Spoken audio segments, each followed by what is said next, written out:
ভগবদ্গীতার এই পঞ্চম অধ্যায় ভগবান শ্রীকৃষ্ণ বলেছেন যে শুষ্ক জ্ঞানের মানসিক জল্পনা কল্পনার থেকে কৃষ্ণ ভাবনাময় ভক্তিমূলক কর্মই শ্রেয়। ভক্তিযোগে ভগবানের সেবা শুষ্ক জল্পনা কল্পনার থেকে সহজতর, কারণ এই ধরনের কর্ম অপ্রাকৃত এবং সাধন করার ফলে মানুষ কর্মফলের প্রতিক্রিয়া থেকে মুক্ত হয়। দ্বিতীয় অধ্যায়ে আত্মার প্রাথমিক জ্ঞান এবং জড়দেহে তার বন্ধনের কথা বর্ণনা করা হয়েছে। বুদ্ধিযোগ বা ভক্তিযোগের অনুশীলনের মাধ্যমে কীভাবে সেই বন্ধন থেকে মুক্ত হওয়া যায় তার ব্যাখ্যাও সেখানে করা হয়েছে। তৃতীয় অধ্যায়ে ব্যাখ্যা করা হয়েছে যে যিনি জ্ঞানের স্তরে অধিষ্ঠিত হয়েছেন তার পালন করার জন্যে আর কোনো কর্তব্য কর্ম থাকে না। আর চতুর্থ অধ্যায়ে ভগবান অর্জুনকে শিক্ষা দিয়েছেন যে সব রকমের যজ্ঞের পরিসমাপ্তি হয় জ্ঞানে। তবে চতুর্থ অধ্যায়ের শেষে ভগবান অর্জুনকে উপদেশ দিলেন পূর্ণ জ্ঞানে অধিষ্ঠিত হয়ে ও মোহ থেকে মুক্ত হয়ে যুদ্ধ করতে। অর্জুন বুঝতে পেরেছেন যে জ্ঞানের প্রভাবে কর্মত্যাগের অর্থ ইন্দ্রিয়গত সমস্ত কর্ম থেকে বিরত থাকা, কিন্তু ভক্তিযোগ সাধন করার মাধ্যমে যদি কর্ম করা হয় তাহলে কর্মত্যাগ করা হলো কী করে? পক্ষান্তরে তিনি মনে করেন যে জ্ঞানের প্রভাবে কর্মত্যাগ বা সন্ন্যাস হচ্ছে সমস্ত রকম কর্ম থেকে বিরত হওয়া, কারণ কর্ম এবং ত্যাগ তাঁর কাছে অসঙ্গতিপূর্ণ বলে মনে হয়েছে। যেটি তিনি বুঝতে পারেননি সেটি হলো পূর্ণ জ্ঞানে অধিষ্ঠিত হয়ে সম্পাদিত কর্ম তার ফল থেকে মুক্ত, এবং তাই তো অকর্মের মতোই। তাই তাঁর প্রশ্ন হচ্ছে এই যে তিনি কি সর্বতোভাবে কর্ম পরিত্যাগ করবেন, না পূর্ণ জ্ঞানে অধিষ্ঠিত হয়ে কর্ম করবেন? তো নমস্কার বন্ধুরা, happy Holi, welcome back to my channel. সবাইকে জানাই দোল বা হোলি উৎসবের শুভ কামনা। আশা করি আপনারা ভগবান শ্রীকৃষ্ণ ও রাধারানীর কৃপায় খুব ভালো আছেন। আজ আমি ভগবদ্গীতার পঞ্চম অধ্যায় কর্ম সন্ন্যাস যোগ পর্বের 29টি শ্লোক ও তার অনুবাদ সম্পর্কে বলতে চলেছি। শুধু মাত্র এই ভিডিওয়ে আপনাদের কাছে অনুরোধ, এই ভিডিওটি প্রথম থেকে শেষ পর্যন্ত অতি অবশ্যই দেখবেন। তো চলুন ভিডিওটি শুরু করা যাক। ভগবদ্গীতার পঞ্চম অধ্যায় কর্ম সন্ন্যাস যোগ। শ্লোক 1। অর্জুন উবাচ সন্ন্যাসং কর্মণাং কৃষ্ণ পুনর্যোগং চ সংশসি যচ্ছ্রেয় এতয়োরেকং তন্মে ব্রূহি সুনিশ্চিতম। অনুবাদ। অর্জুন বললেন, হে শ্রীকৃষ্ণ, প্রথমে তুমি আমাকে কর্ম ত্যাগ করতে বললে এবং তারপর ভক্তিযুক্ত কর্মের অনুষ্ঠান করতে বললে। এই দুটির মধ্যে কোনটি অধিক শ্রেয়স্কর তা সুনিশ্চিতভাবে আমাকে বলো। শ্লোক 2। শ্রী ভগবানুবাচ সন্ন্যাসঃ কর্মযোগশ্চ নিঃশ্রেয়সকরাব্যুভৌ তয়োস্তু কর্ম সন্ন্যাসাৎ কর্মযোগ বিশিষ্যতে। অনুবাদ। পরমেশ্বর ভগবান বললেন, কর্ম সন্ন্যাস এবং কর্মযোগ উভয়ই মুক্তিদায়ক, কিন্তু এই দুটির মধ্যে কর্মযোগ কর্ম সন্ন্যাস থেকে শ্রেয়। শ্লোক 3। জ্ঞেয়ঃ স নিত্য সন্ন্যাসী যো ন দ্বেষ্টি ন কাঙ্ক্ষতি নির্দ্বন্দ্ব হি মহাবাহো সুখং বন্ধাৎ প্রমুচ্যতে। অনুবাদ। হে মহাবাহ, যিনি তাঁর কর্মফলের প্রতি ঘৃণা বা আকাঙ্ক্ষা যুক্ত নন তাঁকেই নিত্য সন্ন্যাসী বলে জানবে। এই প্রকার ব্যক্তি দ্বন্দ্বরহিত এবং তিনি পরম সুখে কর্মবন্ধন অতিক্রম করে মুক্তি লাভ করেন। শ্লোক 4। সাংখ্যযোগৌ পৃথক বালাঃ প্রবদন্তি ন পণ্ডিতাঃ একমবস্থিতঃ সম্য গুভয় বিন্দতে ফলম। অনুবাদ: অল্পজ্ঞ ব্যক্তিরাই কেবল বলে যে কর্মযোগ সাংখ্যযোগ থেকে পৃথক।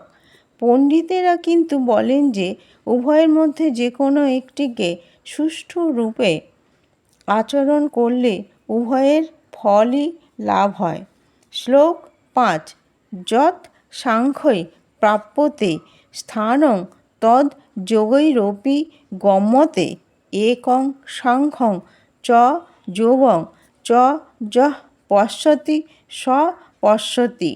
অনুবাদ: যিনি জানেন যে সাংখ্যযোগের দ্বারা প্রাপ্ত গতি কর্মযোগের দ্বারাও লাভ করা যায় এবং এইভাবে সাংখ্যযোগ ও কর্মযোগকে এক বলে জানেন, যে তিনি যথার্থ তত্ত্বদ্রষ্টা।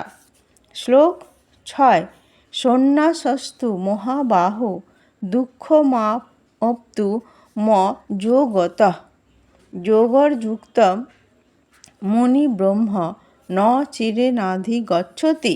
অনুবাদ: হে মহাবাহো, কর্মযোগ ব্যতীত কেবল কর্মত্যাগরূপ সন্ন্যাস দুঃখজনক, কিন্তু নিষ্কাম কর্মযোগে যুক্ত মুনি অচিরেই ব্রহ্মকে লাভ করেন।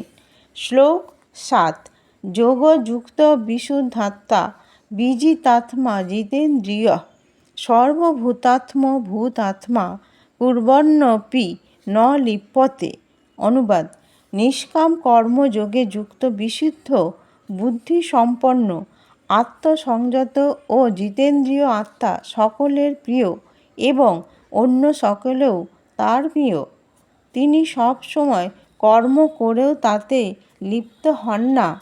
শ্লোক 8: নৈব কিঞ্চিৎ করমিতি যুক্ত মন্যেত তত্ত্ববিৎ পশ্যন শৃণ্বন স্পৃশন জিঘ্রন্নশ্নন গচ্ছন শবন শ্বসন।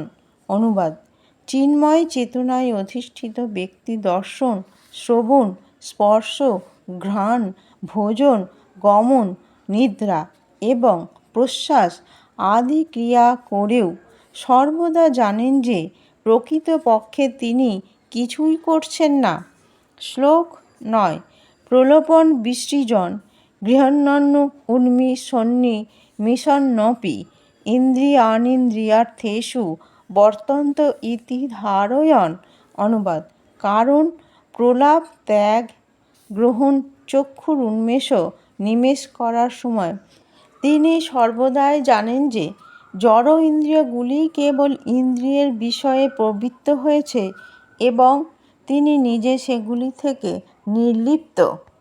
শ্লোক 10: ব্রহ্মণ্যধ্যায় কর্মাণি সঙ্গং ত্যক্ত্বা করোতি যঃ লিপ্যতে ন স পাপেন পদ্মপত্রমিবাম্ভসা।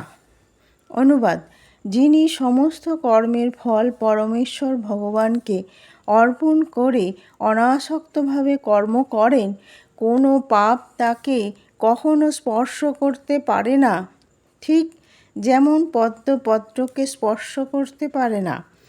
শ্লোক 11: কায়েন মনসা বুদ্ধ্যা কৈবল্যৈরিন্দ্রিয়ৈরপি যোগিনঃ কর্ম কুর্বন্তি সঙ্গং ত্যক্তাত্মশুদ্ধয়ে।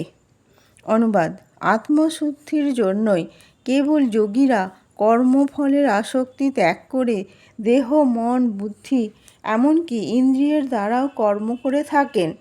শ্লোক 12: যুক্তঃ কর্মফলং ত্যক্ত্বা শান্তিমাপ্নোতি নৈষ্ঠিকীম অযুক্তঃ কামকারেণ ফলে শক্তো নিবধ্যতে।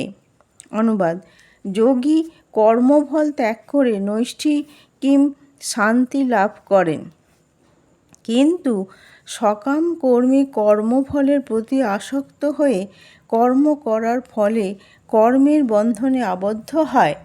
শ্লোক 13: সর্বকর্মাণি মনসা সংন্যস্যন্তে সুখং বশী নবোদ্দারে পুরে দেহি নৈব কুর্বন্ন কারয়ন। অনুবাদ: বাহ্যে সমস্ত কর্ম করেও সংযত হয়ে এবং মনের দ্বারা সমস্ত কর্ম ত্যাগ করে জীব নবোদ্বার বিশিষ্ট দেহরূপ নগরে পরম সুখে বাস করতে থাকেন। তিনি নিজে কিছুই করেন না এবং কাউকে দিয়ে কিছু করান না। শ্লোক 14। ন কর্তৃত্বং ন কর্মাণি লোকস্য সৃজতি প্রভু ন কর্মফল সংযোগং স্বভাবস্তু প্রবর্ততে। অনুবাদ: দেহরূপ নগরীর প্রভু জীব কর্ম সৃষ্টি করে না, সে কাউকে দিয়ে কিছু করায় না এবং সে কর্মের ফলও সৃষ্টি করে না। এই সবই হয় জড় প্রকৃতির গুণের প্রভাবে। শ্লোক 15। না দত্তে কস্যচিৎ পাপং ন চৈব সুকৃতং বিভু অজ্ঞানেনাবৃতং জ্ঞানং তেন মুহ্যন্তি জন্তবঃ। অনুবাদ: ভগবান জীবের পাপ অথবা পুণ্য কিছুই গ্রহণ করেন না। অজ্ঞানের দ্বারা প্রকৃত জ্ঞান আবৃত হওয়ার ফলে দেহধারী জীব সমূহ মোহাচ্ছন্ন হয়ে পড়ে। শ্লোক 16। জ্ঞানেন তু তদ্জ্ঞানং যেষাং নাশিতমাত্মনঃ তেষামাদিত্য বজ জ্ঞানং প্রকাশয়তি তৎ পরম। অনুবাদ: জ্ঞানের প্রভাবে যাঁদের অজ্ঞান বিনষ্ট হয়েছে তাঁদের সেই জ্ঞান অপ্রাকৃত পরম তত্ত্বকে প্রকাশ করে, ঠিক যেমন দিনমানে সূর্যের উদয়ে সব কিছু প্রকাশিত হয়। শ্লোক 17। তদ্ বুদ্ধয়স্তদাত্মানস্তনিষ্ঠাস্তৎ পরায়ণাঃ গচ্ছন্তঃ পুনরাবৃত্তিং জ্ঞান নির্ধূত কল্মষাঃ। অনুবাদ: যার বুদ্ধি ভগবানে স্থির হয়েছে, মন ভগবানের চিন্তায় একাগ্র হয়েছে, নিষ্ঠা ভগবানে দৃঢ় হয়েছে এবং যিনি ভগবানকে তাঁর একমাত্র আশ্রয় রূপে গ্রহণ করেছেন, তাঁর সমস্ত কলুষ জ্ঞানের দ্বারা সম্পূর্ণরূপে বিধৌত হয়েছে এবং এইভাবে তিনি মুক্তি মার্গে গমন করেন। শ্লোক 18। বিদ্যা বিনয় সম্পন্নে ব্রাহ্মণে গোবিহস্তিনি শুনি চৈব স্বপাকে চ পণ্ডিতা সমদর্শিনঃ। অনুবাদ: জ্ঞানবান পণ্ডিতেরা বিদ্যা বিনয় সম্পন্ন ব্রাহ্মণ, গাভী, হাতি, কুকুর ও কুকুরভোজী চণ্ডাল আদি সকলের প্রতি সমদর্শী হন। শ্লোক 19। ই হৈব তৈর্জিতঃ স্বর্গ যেষাং সাম্যে স্থিতং মনঃ নির্দোষং হি সমং ব্রহ্ম তস্মাদ্ ব্রহ্মণীতে স্থিতাঃ।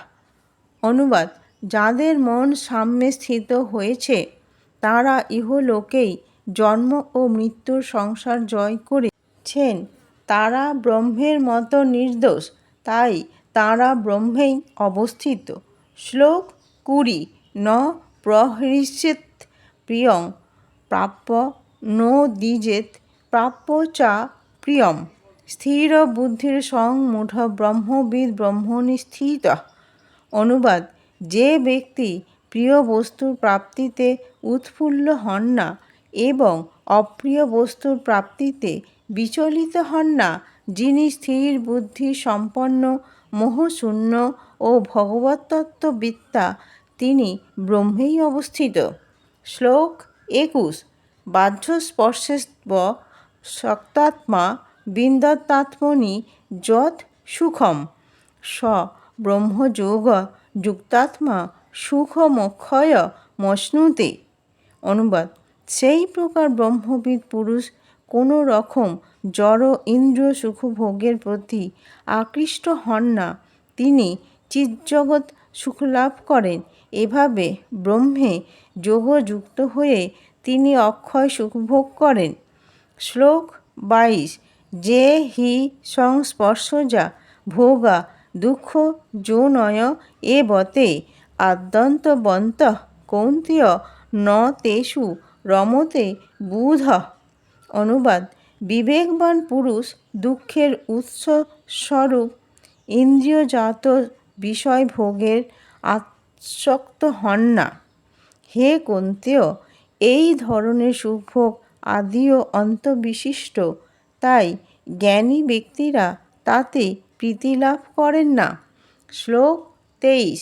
শক্নতি হইব যঃ শোরং প্রাক শরীর বিমক্ষণাৎ কাম ক্রোধোদ্ভবং বেগং স যুক্তঃ স সুখী নরঃ। অনুবাদ: এই দেহত্যাগ করার পূর্বে যিনি কাম ক্রোধ থেকে উদ্ভূত বেগ সহ্য করতে সক্ষম হন তিনিই যোগী এবং এই জগতে তিনিই সুখী হন। শ্লোক 24।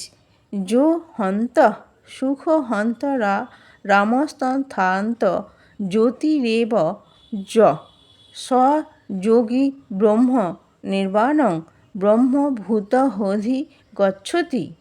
অনুবাদ: যিনি আত্মাতেই সুখ অনুভব করেন, যিনি আত্মাতেই রমণশীল এবং আত্মাই যাঁর লক্ষ্য, তিনিই যোগী। তিনি ব্রহ্মে অবস্থিত হয়ে ব্রহ্ম নির্বাণ লাভ করেন। শ্লোক 25। লভন্তে ব্রহ্ম নির্বাণম ঋষয়ঃ ক্ষীণ কল্মষাঃ ছিন্ন দ্বৈধা যতাত্মানঃ সর্বভূত হিতে রতাঃ। অনুবাদ: সংযত চিত্তে সমস্ত জীবের কল্যাণে রত দ্বিধাশূন্য এবং নিষ্পাপ ঋষিগণ ব্রহ্ম নির্বাণ লাভ করেন। শ্লোক 26। কাম ক্রোধ বিমুক্তানাং জ্যোতির্নং যতচেতসাম অভিত ব্রহ্ম নির্বাণং বর্ততে বিদিতাত্মনাম। অনুবাদ: কাম ও ক্রোধ শূন্য সংযত চিত্ত আত্মতত্ত্বজ্ঞ সন্ন্যাসীরা সর্বতোভাবে অচিরেই ব্রহ্ম নির্বাণ লাভ করেন। শ্লোক 27। স্পর্শান কৃত্বা বহির্বাহ্যাং চক্ষুশ্চৈবান্তরে ভ্রুবঃ প্রাণাপানৌ সমৌ কৃত্বা নাসাভ্যন্তরচারিণৌ। অনুবাদ: মন থেকে বাহ্য ইন্দ্রিয়ের বিষয় প্রত্যাহার করে ভ্রূদ্বয়ের মধ্যে দৃষ্টি করে নাসিকার মধ্যে বিচরণশীল প্রাণ ও অপান বায়ুর ঊর্ধ্ব ও অধো গতি রোধ করে। শ্লোক 28। যতেন্দ্রিয় মনোবুদ্ধির্মুনি মোক্ষপরায়ণাঃ বিগতেচ্ছা ভয় ক্রোধ যঃ সদা মুক্ত এব সঃ। অনুবাদ: ইন্দ্রিয়, মন ও বুদ্ধি সংযত করে এবং ইচ্ছা, ভয় ও ক্রোধ শূন্য হয়ে যে মুনি সর্বদা বিরাজ করেন তিনি নিশ্চিতভাবে মুক্ত। শ্লোক 29। ভোক্তারং যজ্ঞতপসাং সর্বলোকমহেশ্বরং সুহৃদং সর্বভূতানাং জ্ঞাতা মাম শান্তিমিচ্ছতি। অনুবাদ: আমাকে সমস্ত যজ্ঞ ও তপস্যার পরম ভোক্তা, সর্বলোকের মহেশ্বর এবং সমস্ত জীবের সহিত রূপে জেনে যোগীরা জড় জগতের দুঃখ দুর্দশা থেকে মুক্ত হয়ে শান্তি লাভ করেন। ইতি কর্মফল পরিত্যাগের মাধ্যমে লব্ধ আনন্দ বিষয়ক কর্মসন্ন্যাসযোগ নামক শ্রীমদ্ ভাগবত গীতার ৫ম অধ্যায়ের ভক্তি বেদান্ত সমাপ্ত। তো বন্ধুরা, আজ এই ভিডিওটি এখানেই শেষ করলাম। ভিডিওটি ভালো লাগলে লাইক করে দেবেন আর কমেন্ট করে বলবেন জয় শ্রীকৃষ্ণ এবং আমার এই চ্যানেলটিতে অতি অবশ্যই সাবস্ক্রাইব করে দেবেন। আবার আসবো ভগবদ্গীতার ৬ষ্ঠ অধ্যায়ের ধ্যানযোগ এর ৪৭টি শ্লোক ও তার অনুবাদ নিয়ে পরবর্তী ভিডিওতে। আপনারা ভালো থাকবেন, সুস্থ থাকবেন। জয় শ্রীকৃষ্ণ। রাধে রাধে। নমস্কার।